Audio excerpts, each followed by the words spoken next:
Kami dari kelompok 5 akan menjelaskan mengenai pewarnaan simpul graf menggunakan algoritma Welch-Powell. Pewarnaan simpul graf ini biasanya diterapkan pada kasus-kasus seperti pewarnaan pada peta. Untuk algoritma Welch-Powell ini, konsepnya adalah seperti ini, yang tertera di 4 tahapan ini. Dimana yang pertama, kita mengurutkan simpul-simpul dari G ini, di mana representasi dari graf dalam derajat yang menurun. Setelah itu, kita menggunakan satu warna untuk mewarnai simpul pertama.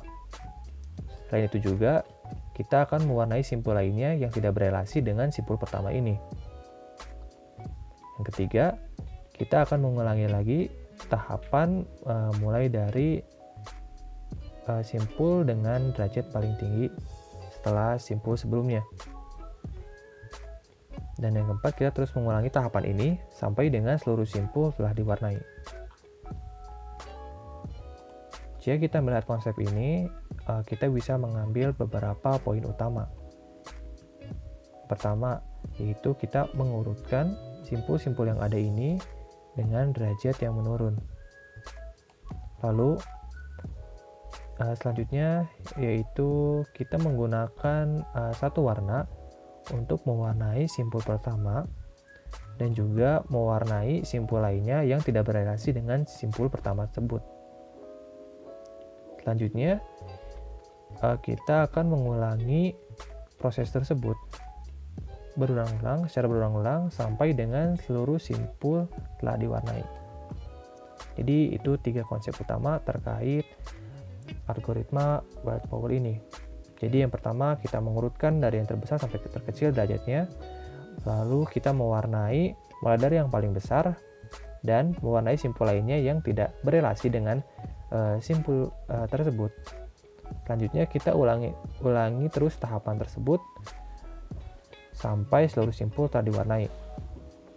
Untuk memudahkannya, kita bisa melihat di contoh soal ini terdapat sebuah graf dengan 7 buah simpul, dimulai dari simpul V1 sampai dengan V7. Pertama-tama, kita harus menghitung dulu derajat dari tiap simpul ini, sampai didapatkan nilainya, yaitu yang ada di sebelah sini, di mana derajat V1 memiliki derajat simpul V1 yaitu 5, derajat simpul V4 yaitu 4, derajat simpul V5 yaitu 4 juga, derajat simpul V6 4, derajat simpul V2 3, derajat simpul V3 3, dan derajat simpul dari V7 itu 3. Jadi derajat ini telah diurutkan dari yang terbesar sampai yang terkecil sesuai dengan konsep tadi, yaitu mengurutkan simpul berdasarkan derajatnya secara menurun. Selanjutnya, pada proses pewarnaan ini kita akan memulai dari simpul yang terbesar dengan derajat terbesar yaitu simpul dengan derajat berjumlah 5, yaitu simpul V1. Bisa kita lihat simpul V1 ini ada di sebelah sini. Lalu seperti prinsip bagian keduanya, yaitu mewarnai simpul dan juga mewarnai simpul yang tidak berelasi dengan simpul tersebut. Kita bisa lihat simpul V1 ada di sebelah sini. Simpul V1 ini berelasi dengan simpul V3, lalu berelasi juga dengan simpul V4,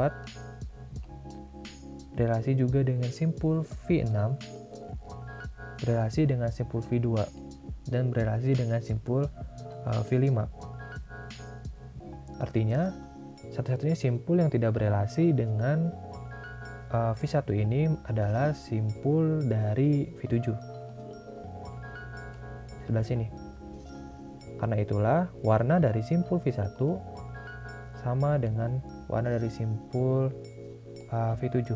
Yaitu di sini diwarnai, pewarnaannya ditandai dengan huruf, yaitu huruf A.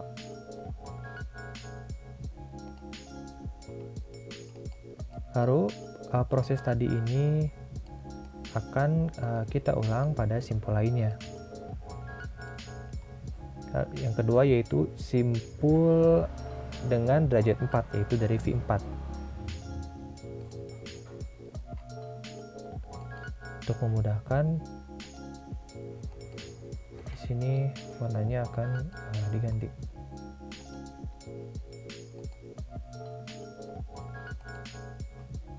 Itu kita beri warna kuning. Bisa kita lihat simpul V4 itu ada di sebelah sini. Dan simpul yang berelasinya yaitu simpul V3, simpul V1, simpul V6, dan simpul V5. Sehingga yang tidak berelasinya adalah simpul V2 dan juga simpul dari V7 yang tadi sudah diwarnai pada proses sebelumnya. Sehingga dapat diambil sebuah hasil di mana simpul yang berwarna selanjutnya ini adalah kita warnai dengan huruf B, yaitu simpul V4 dan juga simpul V2 sama B. Kita lanjutkan proses ini terus-menerus sampai dengan seluruh simpul ini berhasil diwarnai. Dan perlu diingat juga, meskipun di sini yang tidak berelasi adalah simpul V7 dan juga simpul V2, tapi karena V7 sebelumnya sudah diwarnai, maka kita tidak perlu mengganti warna tersebut. Kita hanya memberi warna pada simpul yang sebelumnya belum kita warnai.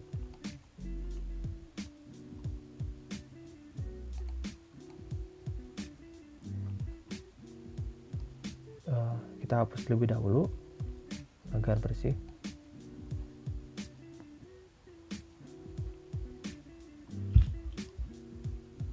Dari hasil pewarnaan ini juga kita bisa melihat di bagian warna ini terdapat 4 jenis warna yang berbeda yang direpresentasikan oleh huruf, yaitu A, B, C, dan D.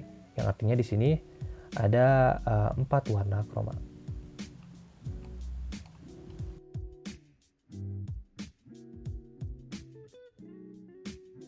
Kita coba mengerjakan contoh lain. Misalnya ada contoh graf seperti ini, kita coba kerjakan.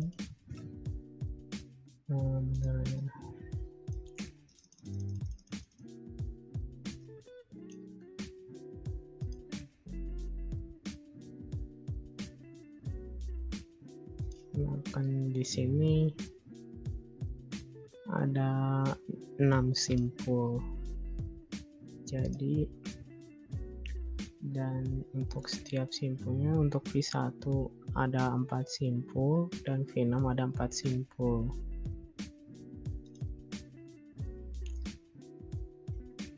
Maksudnya ada 4 derajat. Untuk V1 ada 4 derajat dan V6 ada 4 derajat. Untuk pewarnaan graf menurut Well-Powell diurutkan menurut derajatnya. Lalu ada V2 yang memiliki 3 derajat.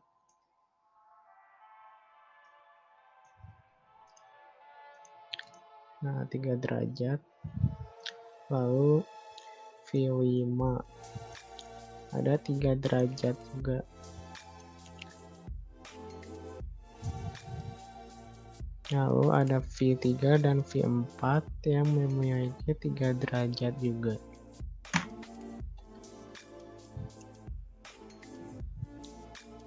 V3 dan V4 juga memiliki 3 derajat.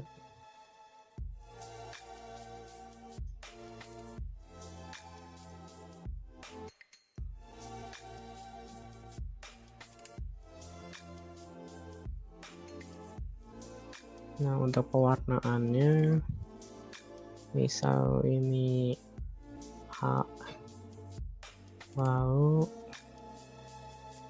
untuk V6 juga bisa H karena tidak bertetangga dalam grafnya. Untuk simpulnya tidak bertetangga. Lalu ada V2. V2 bisa kita beri warna B dengan V5 juga B. lalu ada V3. V3 bisa kita beri warna C, dan V4 kita beri warna D. Karena jika kita beri warna A atau B, maka menjadi bertetangga.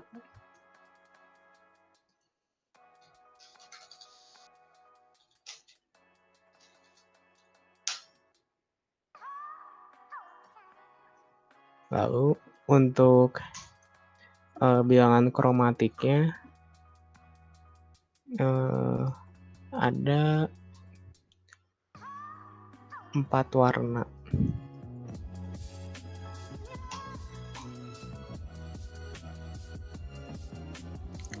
Ada 4 warna karena warnanya ada A, B, C, D. Selanjutnya ada contoh kasus, yaitu ada 7 jenis zat kimia yang perlu disimpan dalam gudang. Beberapa pasang dari zat itu tidak dapat disimpan dalam ruangan yang sama, karena campuran gasnya mudah meledak. Untuk zat yang semacam ini perlu dibangun ruang-ruang yang terpisah serta dilengkapi fasilitas ventilasi dan juga penyedot udara.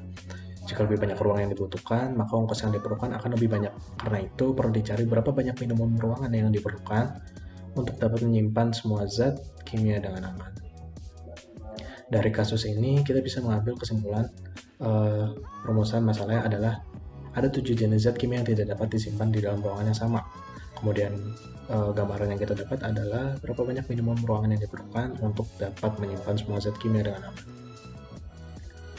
Kemudian dari kasus tersebut kita memiliki tabel sebagai berikut. Tabel di sini menginterpretasikan ada 7 zat kimia, yaitu zat kimia A, B, C, D, E, F, dan G. Kemudian tanda silang yang di dalam tabel menandakan bahwa zat kimia tersebut tidak dapat disimpan dengan zat kimia lain.